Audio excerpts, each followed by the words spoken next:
Et si toi aussi tu lançais ton podcast? Hello, moi c'est Constance, je suis productrice indépendante depuis 2018 et aujourd'hui je vais être ta mentor pour créer ton propre podcast. Au quotidien, j'aide des futurs podcasteurs à se structurer, à s'organiser, à optimiser, bref, à créer le podcast qui va servir efficacement leurs objectifs. Mon but avec Pourquoi pas toi est de transmettre mes connaissances et mon expérience au service de ton projet. Dans ce podcast, je vais te raconter par exemple la fois où j'ai fait 10 000 écoutes en 20 jours, comment ne pas abandonner son podcast avant le 10e épisode, comment faire grossir une audience, comment établir une vraie stratégie de lancement, et enfin, comment dire fuck à tous les syndromes possibles qui t'empêchent de révéler ton potentiel. Si tu veux me contacter ou avoir accès à encore plus d'astuces, n'hésite surtout pas à venir me suivre sur Instagram. Je te laisse avec l'épisode du jour. Bonjour à tous, je suis ravie de vous retrouver aujourd'hui sur Pourquoi pas toi pour ce premier épisode de 2022. Alors figurez-vous que l'épisode que vous allez écouter aujourd'hui, en réalité je l'ai enregistré il y a quelques semaines de ça, il y a peut-être même un mois, donc à la base il devait sortir bien avant aujourd'hui, mais finalement voilà, c'est un épisode qui va ouvrir notre saison 2022 sur le podcast, et quoi de mieux pour ouvrir cette saison finalement, cette année ensemble, que mes prédictions sur le podcast aujourd'hui. Alors, cette semaine, on va parler de mes prédictions sur le podcast en 2022. Voilà, je prends ma boule de cristal et je vais vous donner mes petites prédictions sur ce qui risque de se passer en 2022. Alors bien évidemment, ce ne sont que des pistes de réflexion, je ne suis pas vraiment Madame Irma. Enfin, vous pouvez m'appeler la Madame Irma du podcast si par contre j'ai raison et si par contre effectivement toutes les prédictions que je vous donne sont bonnes pour 2022. Mais voilà, c'est vraiment plus pour s'amuser. Cet épisode, c'est un épisode assez chill, assez relax. Alors, avant de commencer cet épisode, bien sûr, je vous encourage à vous abonner au podcast si ce n'est pas déjà fait, et puis surtout à me donner vos prédictions sur le podcast en 2022 sur Apple Podcast en commentaire, et puis à me laisser bien sûr 5 étoiles. C'est parti du coup pour l'épisode du jour. Alors, mes prédictions sur le podcast en 2022. Je crois qu'aujourd'hui je vais vous donner 6 points, 6 idées, 6 prédictions. N'hésitez pas à me dire sur les réseaux ce que vous en pensez, je serais vraiment très curieuse d'avoir votre avis là-dessus. Alors, ça fait quelques temps que je rédige un petit peu cet épisode, je suis trop contente de vous le sortir, c'est mon épisode un peu préféré, j'ai envie de dire, de la saison. Parce que vous le savez, je suis une très grande fan du podcast, et surtout du potentiel de l'avenir du podcast. Et donc en fait, comme ça fait un petit moment que j'ai rédigé ça, il y a quelques petits points qui risquent un petit peu de changer au fur et à mesure du temps, on va voir comment ça va s'articuler. Mais on commence tout de suite du coup avec mon premier point, que j'ai écrit il y a très longtemps, mais sur lequel je vais revenir un petit peu aujourd'hui. Je vais mettre quelques petites nuances parce que bon, je vois des petits trucs qui me font pas spécialement plaisir. Alors, mon premier point concerne Spotify. Vous le savez, je suis une grande fan de Spotify, enfin peut-être que vous le savez.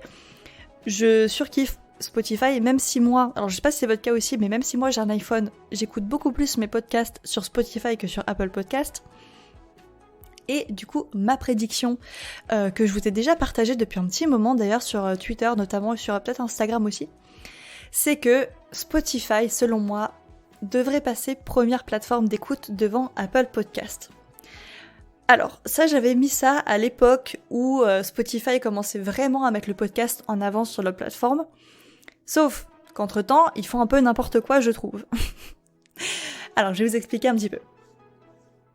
Comme je vous l'avais dit dans un thread il y a fort longtemps sur Twitter, j'avais expliqué qu'une des raisons pour lesquelles je pensais que Spotify justement allait grappiller un petit peu cette première place devant Apple Podcast, que vous savez c'est un peu les deux mastodontes finalement du game, du podcast game, du pod game, pardon.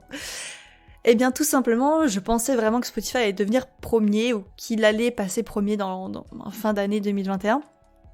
Parce qu'il y avait vraiment cette grosse mise en avant des podcasts sur leur plateforme, sur l'application. Et puis que surtout, il y avait vraiment il y a de nouveaux podcasts qui vont sortir, qui sont sortis, qui ont été exclusivement produits par Spotify. Donc je me suis dit, à tous les coups, ils vont passer premiers. Néanmoins, selon moi, il manquait quelques petites choses, quelques petites mises à jour pour que Spotify puisse vraiment un petit peu prétendre à la première place devant Apple Podcast. Alors déjà, il y avait deux petites choses, enfin c'est surtout une petite chose sur laquelle je pensais vraiment que Spotify allait miser en fait tout simplement. Eh bien je pensais, enfin plutôt j'espérais sincèrement que Spotify commence vraiment à s'inquiéter de la question des avis, des commentaires sur leur plateforme, notamment dans la rubrique podcast, parce que c'est quand même un petit peu la base tout simplement pour tous les podcasteurs. Et finalement, après un espèce d'aller-retour comme ça, dont on a eu un petit avant-goût pendant la période du Paris Podcast Festival. C'était à peu près à cette période-là qu'ils avaient fait un essai, une mise à jour un petit peu temporaire comme ça. Après ils ont arrêté et après finalement, depuis quelques semaines maintenant, ça y est, c'est officiel, on peut avoir les avis. Alors j'allais dire les commentaires, mais non, pas encore les commentaires. Mais en tout cas, on peut laisser des avis maintenant, on peut laisser des étoiles à nos podcasts préférés. Donc si tu m'écoutes sur Spotify maintenant, tu sais quoi faire. Et c'est un excellent point pour Spotify, car effectivement, je pense que tous les podcasteurs le font. On fait tous gratuitement de la pub pour Apple Podcast à chaque épisode. Et maintenant, pourquoi effectivement c'est important les avis et les commentaires ? Je viens de le dire. Parce que pour moi, pour qu'une plateforme puisse vraiment prétendre à cette première place, et la raison en fait pour laquelle Apple Podcast selon moi est première, c'est vraiment les avis et les commentaires sur Apple Podcast. Pourquoi ? Tout simplement parce qu'en fait tous les podcasteurs à chaque épisode font la promotion de Apple Podcast, beaucoup plus que Spotify. Donc si une plateforme veut devenir première, ou en tout cas veut vraiment essayer de grappiller une part du marché au niveau des auditeurs, il faut selon moi absolument miser sur les commentaires, ce que ne fait pas Spotify, donc je trouve ça très dommage.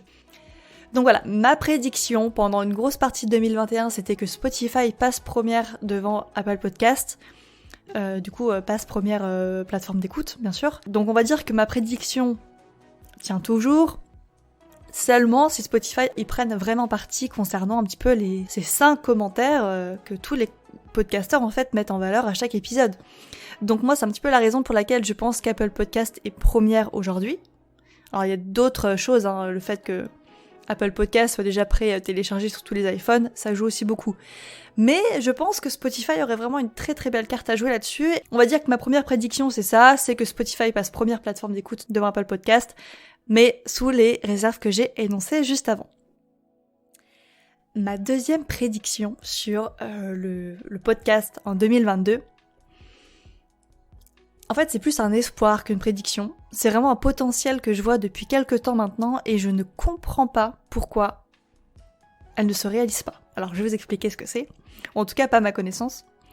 Ma deuxième prédiction pour le podcast en 2022, c'est que le podcast va avoir un grand intérêt pour les labels de musique. Et notamment, ce qui me conforte d'autant plus dans cette idée, c'est la mise à jour de Encore. Je sais pas si vous l'avez vu passer, je pense que je vais vous mettre le lien justement du podcast qui explique ça beaucoup mieux que moi en détail. La mise à jour de Encore, en fait, je crois qu'ils ont fait un partenariat avec Spotify, forcément, c'est l'hébergeur de Spotify. Et en fait, tous les podcasteurs qui publient sur Encore ont accès à tout leur catalogue en fait de musique pour les intégrer de manière légale dans leurs épisodes de podcast. Alors honnêtement, je trouve ça fabuleux comme mise à jour. Je ne l'ai pas testé parce que vous savez que moi je suis sur Ocha, mais Ocha, si vous m'entendez, faites la même chose là. Vraiment, on a besoin aussi. Et ça en fait, cette prédiction, elle me ramène un petit peu à mes tout débuts dans le podcast. Pour ceux qui le savent, mon tout premier podcast, c'était un podcast d'actualité musicale dans lequel je diffusais de la musique de manière totalement illégale, finalement. Je faisais bien de la pub aux artistes, mais je sais pas si c'était très légal de faire ça, mais bon, bref, voilà, j'avais peut-être 10 épisodes en ligne, bref. Donc moi je pense sincèrement, et en tout cas en tant que consultante, même en tant que consultante en création de podcast, je pense sincèrement que le podcast peut avoir un rôle très important pour les labels de musique et notamment les petits labels de musique, tout simplement, qui veulent se lancer, qui veulent promouvoir des artistes, etc. Je ne vais pas vous révéler toutes mes idées ni tous mes secrets dans cet épisode, parce que ça je vais le réserver à mes clients. S'il y a des clients... S'il y a des producteurs de labels de musique, par exemple, qui m'écoutent et qui veulent mettre en valeur leur musique, moi je pense sincèrement qu'il faut absolument miser sur le podcast. Donc je ne sais pas si les plus grands labels de musique de ce monde ont leur podcast, mais en tout cas, moi je pense que c'est vraiment une une corde à rajouter à leur arc qui en tout cas peut avoir un énorme intérêt pour les petits à moyens labels de musique, surtout les indépendants bien sûr. Donc n'hésitez surtout pas à miser là-dessus et n'hésitez surtout pas à me contacter pour plus d'informations. Alors, ma troisième prédiction sur le podcast pour 2022, c'est une prédiction, en fait c'est pas vraiment une prédiction, c'est plutôt une observation qui coule de source, mais on va dire que ce sera pas dans les mêmes proportions. En fait c'est déjà quelque chose qui existe aujourd'hui, qui est clair, net, précis dans le paysage du podcast, mais je pense que en fait c'est au niveau de l'intensité que ça va vraiment s'accélérer. Ma troisième prédiction, c'est bien sûr que le podcast va avoir un vrai impact pour les marques et que bien sûr les marques vont vraiment, pour les trois, pas forcément les trois quarts, mais en tout cas une grosse partie, vont vraiment se tourner vers ce nouveau média du podcast pour faire la promotion de leur marque, tout simplement. Alors quand je dis les marques, c'est pas forcément que les grosses marques, parce que c'est pas forcément que Dior, Hermès, c'est pas forcément que Picard. Je dis ça parce que j'ai écouté leur podcast tout à l'heure et du coup je suis encore un peu là-dedans. Bref, mais ça peut être également des petits auto-entrepreneurs qui veulent tout simplement faire un petit peu la promotion, on va dire, de leur activité.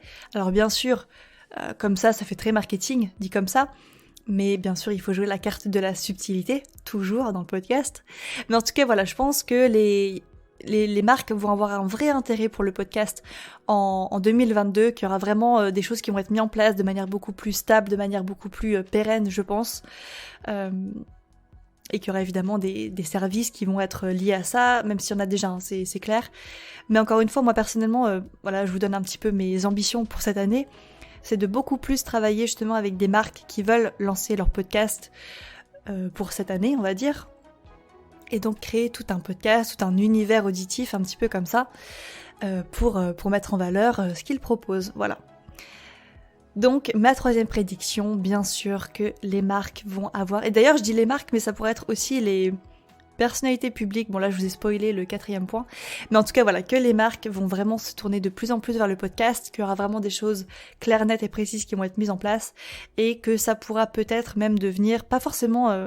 parce que j'avais un peu peur que le podcast soit un effet de mode, je vais pas vous mentir. Même si moi ça fait des années que je suis là-dedans, mais... j'ai pas l'impression que le podcast va devenir un effet de mode ou que ça va un petit peu se... À la limite, le podcast risque un petit peu de... pas forcément de stagner, mais il y aura toujours des gens pour écouter des podcasts, donc je pense vraiment que les marques ont une carte à jouer dans l'univers du podcast et que ça va se faire de plus en plus à partir de 2022, pardon. Alors, mon du coup quatrième point, je vous ai un peu spoilé. Bon, alors, qu'évidemment, plus de personnalités publiques vont lancer leur podcast. Ça, c'était vraiment une prédiction un peu facile, comme la précédente. Bien évidemment, il y a de plus en plus de personnalités publiques qui vont lancer leur podcast. Mais je pense qu'il y a des noms dont on ne s'attend pas à ce qu'elles se lancent dans le podcast. Je m'attends vraiment à des surprises. Typiquement, à l'heure où j'enregistre, ça fait quelques jours que Tony Parker a lancé son podcast. Je m'attendais pas du tout spécialement à ce que Tony Parker se lance dans le podcast, mais c'est évidemment extrêmement pertinent pour un sportif comme ça de créer sa plateforme un petit peu de discussion, de parole, etc. Ça peut être super pertinent et il y a un vrai public, même si moi j'en fais pas partie, mais je peux vous dire qu'il y a des gens qui sont prêts à écouter Tony Parker pendant des heures. Et surtout qu'en plus de ça, alors c'est un podcast qui... Alors je sais pas s'il est exclusif, enfin qu'il est uniquement disponible sur Spotify, mais je sais qu'il est sponsorisé tout simplement par Spotify. Et du coup, tout ça pour dire bien sûr qu'il y aura vraiment de plus en plus de personnalités publiques qui vont lancer leur podcast. Typiquement, je m'attends très bien à ce que Nabila sorte son podcast. Voilà. C'est vraiment de cet ordre-là. Je m'attends à ce qu'il y ait des personnalités un petit peu de la télé-réalité qui se lancent dans le podcast en 2022.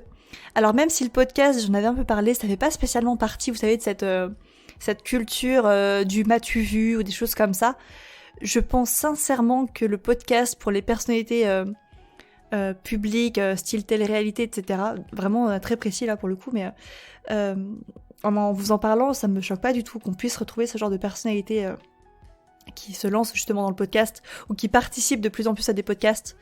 Donc à voir un petit peu quel type de personnalité publique, pareil pour tout ce qui est politique, ça a un énorme intérêt, donc je m'attends vraiment à un boom aussi des podcasts politiques peut-être dans l'avenir.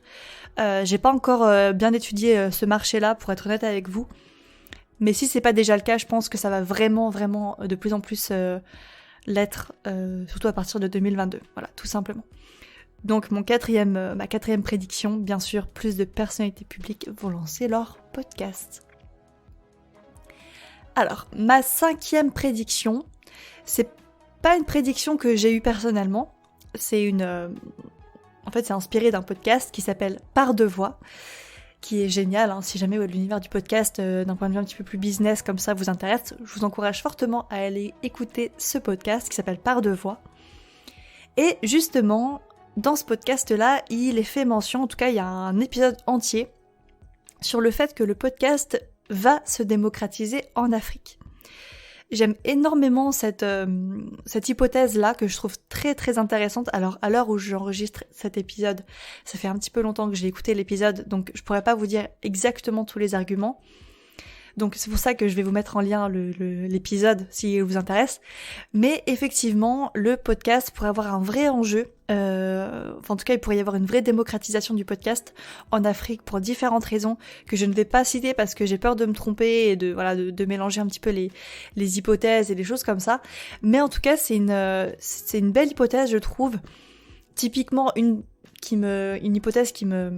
observation plutôt qui me vient en tête, qui a été mentionnée dans le podcast, dans l'épisode, c'était que par exemple l'Afrique, attention, je sais que c'est pas un pays, on parle bien du continent entier, donc à voir un petit peu dans quel pays ça va se démocratiser plus particulièrement, mais c'est vrai que c'est un continent qui a quand même une culture assez marquée de la parole, et donc c'est vrai que du coup le podcast peut être très pertinent pour le coup, parce que forcément le podcast c'est que de la parole, et c'est vrai que ça coule un petit peu de source dans un sens, ça pourrait totalement s'intégrer dans le paysage de la culture un petit peu de certains pays africains tout simplement. Donc voilà, j'ai pas envie de vous en dire plus parce que j'ai pas envie de dire de bêtises. Je vous encourage juste tout simplement à aller écouter l'épisode que je vous aurais mis dans la description de Par deux voix pour en savoir plus. En tout cas, c'est une belle prédiction et que je trouve être très intéressante. Voilà. Et enfin, ma dernière prédiction sur le podcast en 2022, c'est que évidemment, en tout cas je pense, que le podcast pour enfants va être de plus en plus important dans le marché. Alors pourquoi je dis ça ? En fait, je me base tout simplement sur une statistique qui a été énoncée pendant le Paris Podcast Festival. Cette statistique, c'est que 44% des parents, donc des auditeurs adultes, font écouter des podcasts aux enfants. J'aime énormément ce chiffre, je le trouve déjà quand même assez marquant, hein, c'est pas rien, 44%, enfin plus de 40%. Et c'est vrai que je trouve le podcast bien plus safe dans un sens pour les enfants que YouTube. Bon, déjà parce que je sais pas s'il y a vraiment du contenu, on va dire, interdit aux moins de 18 dans le podcast, il doit y en avoir, hein. Enfin si, maintenant je pense évidemment à des podcasts comme Vox, maintenant que j'ai dit ça, donc bien sûr qu'il existe des podcasts moins de 18, mais si vous voulez, YouTube, on peut beaucoup plus facilement, j'ai l'impression, tomber dans des vidéos qui sont pas du tout adaptées pour les enfants. Même si YouTube commence un petit peu à se bouger les fesses là-dessus, mais voilà, il y a vraiment des gros scandales qui ont eu lieu concernant la consommation de contenu des enfants sur YouTube. Et c'est vrai que ça, on l'a pas spécialement sur le podcast pour l'instant. Ça reste, selon moi, un média qui reste très safe. Encore une fois, ce serait difficile pour un enfant, je pense, de naviguer d'une chaîne qui n'a rien à voir à une autre chaîne de podcast, par exemple. Bon, on sait que les enfants sont intelligents, mais quand même.